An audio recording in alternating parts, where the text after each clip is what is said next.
जय हिंद, जय भारत, जय श्री राम। आज का विषय है, हम कथाकारों के ऊपर बताएंगे और ये राजनेता जो संसद, जो मंत्री, प्रधानमंत्री या कोई भी विभाग का मंत्री बनते, चाहे विधान सभा का हो या लोकसभा का हो, सभी मंत्रियों के विषय में कहेंगे और कथाकारों के विषय में कहेंगे। आज हम अपने देश में देखते कथाकार वो हैं जिनको कोई ज्ञान नहीं है। वो कहाँ बैठते, जहाँ कथा करते, उसका नाम है व्यासपीठ। व्यासपीठ पर वास्तव में बैठने का किसका अधिकार है? और समाज में एक बात चल पड़ा है कि व्यासपीठ पर ब्राह्मण बैठ सकता है या तो कोई साधु बैठ सकता है। वो कौन सा साधु, कौन सा ब्राह्मण? जो जन्म से ब्राह्मण हो और कर्म से भले कुछ भी हो, भले कर्म बनिया का करे या शूद्र का करे या वैश्य का करे, उससे लेना देना नहीं, जन्म से ब्राह्मण होना चाहिए, ऐसा लोगों का विचार है। लेकिन ये गलत बात है। देखो, साधु चाहे ब्राह्मण कर्म से होता है, तो देखो व्यासपीठ पर उसी का अधिकार है बैठने का जो कर्म से श्री सुखदेव जी जैसा हो। आज हम भागवत कथा में हम नहीं जाते। कारण क्या है? लोग तो कहेंगे कि ये बहुत नास्तिक व्यक्ति है, अपने को कहता सखी साधु हूँ, लेकिन भागवत कथा में ये नहीं जाता। कारण ये है कि हम वेदों के अनुसार कोई बात हम उसका सुनते नहीं। आजकल ये लोग उसको व्यवसाय का धंधा बना लिया है। ज़्यादातर जहीं कहीं शिव विवाह की बात आई तो शिव विवाह का पूरा तैयारी करना, कहीं कृष्ण विवाह का बात आया तो कृष्ण विवाह का पूरा तैयारी करना, और माता बहनों से कहना कि गहना कपड़ा लेकर के आना, वहाँ गहना कपड़ा खूब दान करना, शिव माता पार्वती का ये देना है। और राम कथा में यही है।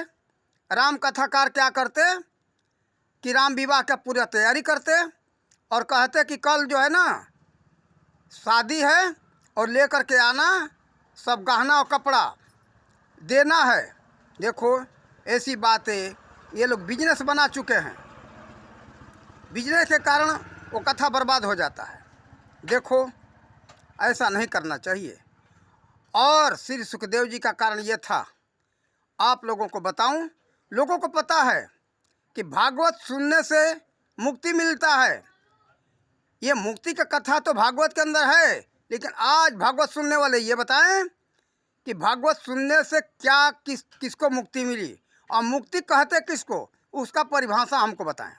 देखो, मुक्ति का वास्तव परिभाषा बता रहा हूँ। मुक्ति का परिभाषा ये है कि जन्म मरण से मुक्ति। जन्म मरण से मुक्ति का ये मूर्ख क्या बताते व्यास कि देखो, ये कथा सुन लोगे, भजन कर लोगे तो कभी तुम्हारा जन्म नहीं होगा। देखो, संसार में ऐसा नहीं है। जन्म मरण होता है और होता रहेगा। जीव कहीं जाकर कैसे रहेंगे नहीं।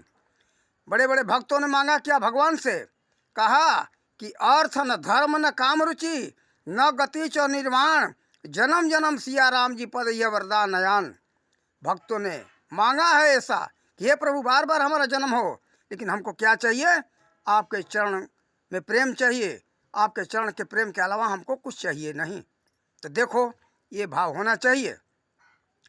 और श्री सुखदेव जी परीक्षित को जो कथा सुना है, उसमें क्या कहते हैं मुक्ति के लिए कि ये परीक्षित, तू एक तक्षक से डर रहा है।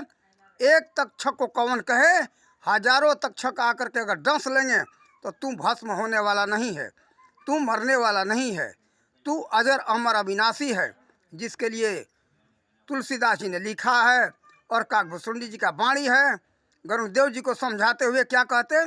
ईश्वर अंश जीव अविनाशी, चेतन अमल सहज सुख राशि। उस चेतन अमल सहज सुख राशि का वो ज्ञान कराने के लिए जो अजर अमर अविनाशी, ईश्वर अंश जीव अविनाशी, ऐसा ज्ञान होना चाहिए। तो क्या कहते?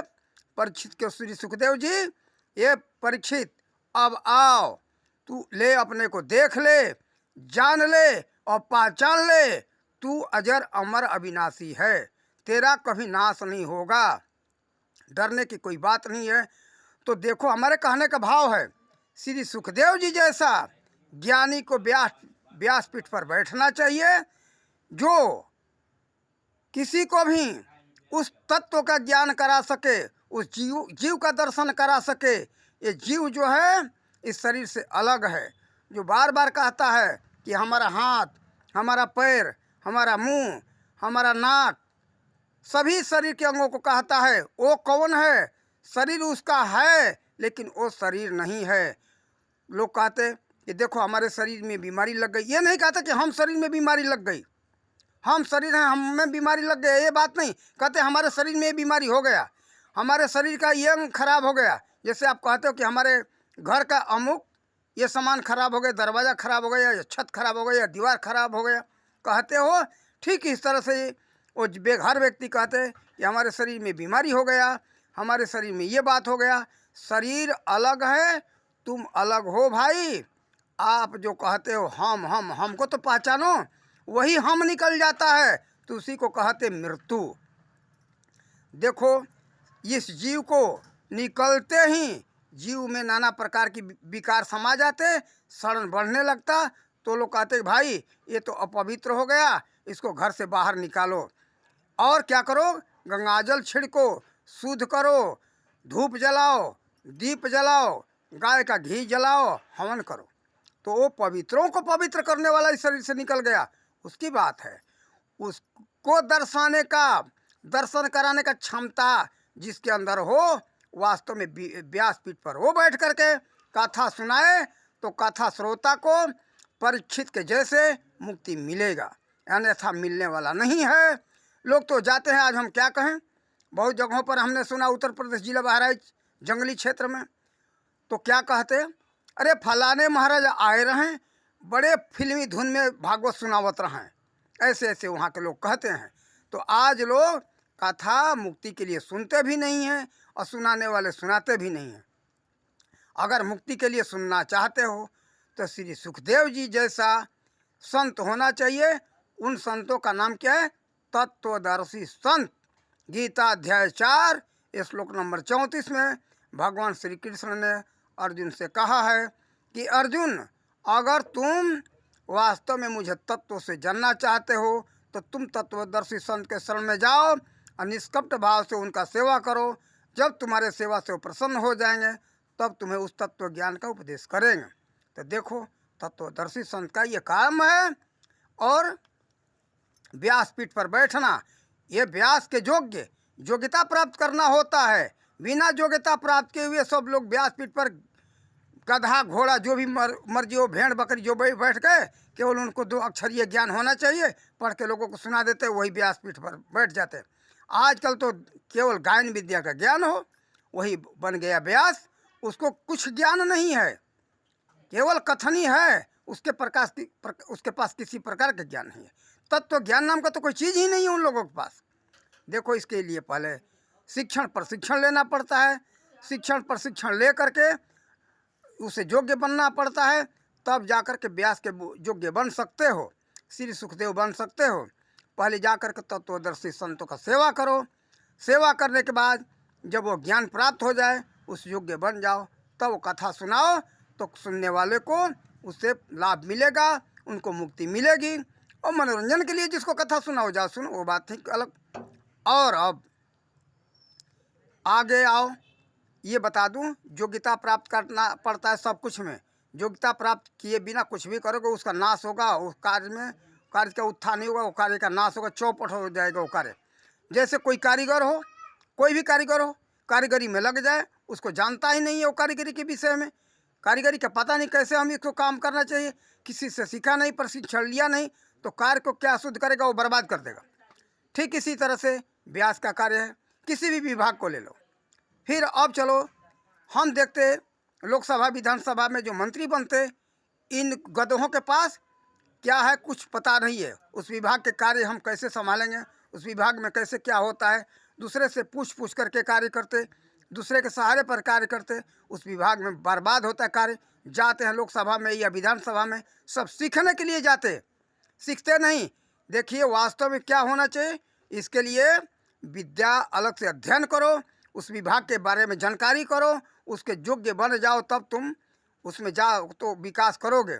ये हमारे समाज की कमी है। जो हो पैसा वाला उसको चुन दो, जो अधिक दबंग हो उसको चुन दो, ऐसा चुनना ठीक नहीं है। योग्य देखो कौन इस योग्य विभाग के योग्य है, तो उसके योग्य वहाँ जो है चुनो, चाहे लो सांसद हो या विधायक हो, उसको चुनो और वहाँ जाए तो योग्यता के योग्य उसको पद दिया जाए, तो देश का कार्य अच्छा चल सकता है। नहीं तो जो अनभिज्ञ हैं, किसी विषय का ज्ञान नहीं है, अब देखो मान लो शिक्षा मंत्री ही बना दो, शिक्षा के बारे में उसको कुछ पता नहीं है, शिक्षा विभाग को कैसे संभालेगा? सिंचाई विभाग के बारे में, सिंचाई के बारे में, जल विभाग के बारे में उसको पता नहीं है, जल विभाग का कैसे कार्य संभालेगा? किसी भी विभाग को ले लो तो देखो सभी विभागों का शिक्षण प्रशिक्षण ले करके उसे योग्य बन करके ये होना चाहिए, तभी राष्ट्र का कार्य अच्छा चल सकता है। अनभिज्ञ जाते हैं और पूछ करके दूसरे से कार्य करते हैं, उस विभाग में हानि होता है, तो वही देश की बर्बादी है। तो इस विषय में हम यही कहेंगे, कुछ भी कार्य करना है उसके लिए पहले प्रशिक्षण लो तो उत्थान कर सकते हो, या नहीं तो विनाश करोगे। जैसे मान लो एक छोटा उदाहरण दे दो, मकान बनाना है, मकान का कार्य है राजमिस्त्री का। राजमिस्त्री जिसको गुजरात में कढ़िया कहते, वो जानता ही नहीं कि हम ईंटा की जोड़ाई कैसे करें, क्या दीवार बनाएगा, वो सब उल्टा सीधा जोड़ देगा, दीवार गिर जाएगी। तो देखो इसी तरह से एक साधारण सा उदाहरण दिया, ये सभी तरह का कार्य के लिए शिक्षण प्रशिक्षण का आवश्यकता होता है, तो कार्य अच्छा होगा, नहीं तो कार्य अच्छा होने के बजाय वो बर्बाद हो जाएगा। तो हम यही बात कहेंगे कि जो भी कथाकार हों इसका पहले प्रशिक्षण लें, पहले तत्वदर्शी संत बने, तो ये कथा सुनाएं। कथा कोई साधारण चीज़ नहीं है, कथा सुना दिया, अरे कथा में क्या है, मनोरंजन का विषय लोग आगे मान लिए हैं, मनोरंजन के लिए जाते हैं, वो जाए अलग बात है, लेकिन भाई मुक्ति के लिए, सदुगति के लिए जो जाने वाले जाते हो, सब बेकार की बात है, उसमें तत्वदर्शी संत का जरूरत है। और जैसे श्री सुखदेव जी जो हुए, कोई साधारण संत नहीं थे, एक तत्वदर्शी संत थे, तब उन्होंने कहा परीक्षित को, ये परीक्षित आओ, अब ले अपने को तू देख ले, जान ले और पहचान ले। एक तक्षक को कौन कहे, हजारों तक्षक 10 लेगे तो तू भस्म होने वाला नहीं है। तो हमारे कहने का मतलब है, किसको? इस शरीर को नहीं देखा है, आओ शीशा में देख ले। वो जो तीसरा नेत्र का चर्चा आया है गीता के अंदर, भगवान श्री कृष्ण कहते इन हमारे स्वरूप, विराट स्वरूप को इन चरम चक्षुओं से तुम नहीं देख सकते हो, आओ एक तुमको दिव्य नेत्र देता हूँ, यानी सुंदर एक नेत्र देता हूँ, उससे हमारे स्वरूप को देख सकते हो। वैसा ज्ञान होना चाहिए जो कि अजर अमर अविनाशी स्वरूप का वो दर्शन करा सके। संत या कथाकार वो व्यासपीठ पर बैठने का अधिकारी है। आज से भूल जाओ कि जन्म से ब्राह्मण हो और कर्म से ब्राह्मण न हो तो बेकार की बात है। जन्म और कर्म से दोनों से ब्राह्मण होना चाहिए,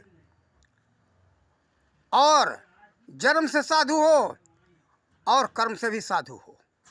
और साधु ब्राह्मण का दोनों में कर्म में अंतर नहीं, बात एक ही होता है, केवल नाम अंतर है, लेकिन कर्म एक है, भाव एक है। देखो एक बात बताऊं, किसी जज के घर में लड़का पैदा ले लिया तो क्या जज हो जाएगा? जन्म से जज हो जाए, कहेगा कि मैं तो जन्म से जज हूँ? अरे नहीं भाई, उसके योग्य तुमको शिक्षण प्रशिक्षण लेना पड़ेगा, उसके योग्यता प्राप्त करना पड़ेगा, तभी जज बन सकते हो, तभी जाकर के उचित न्याय कर सकते हो। न्याय करने के लिए उसकी योग्यता के लेना पड़ता है, कानून की जानकारी करना पड़ता है, किस आधार पर कैसे किस कौन से हम कानून के आधार पर इसका फैसला दें। तो देखो सबका शिक्षण प्रशिक्षण होता है, बिना शिक्षण प्रशिक्षण लिए लोग ये जो अपना कार्य कर रहे हैं, इसलिए समाज में लोगों को ज्ञान नहीं मिल रहा है। कथाकारों से हम कहेंगे इसके लिए जा कर के तत्वदर्शी संत ज्ञान ले करके और वो योग्यता प्राप्त करो, श्री सुखदेव जी जैसे बनो, तब जा कर के तुम कथाकार असली हो सकते हो। नहीं तो भाई आंखों में धूल झोंक करके समाज को अपना कमा रहे हो, कमाओ तो बात अलग है। और हम अपने वाणी का विराम देते हैं, आगे देखेंगे। अगर इससे भी अच्छा हमारे विचार में आएगा तो इस विषय में वीडियो बना करके हम आप लोगों को देंगे। जय हिंद, जय भारत, जय श्री राम।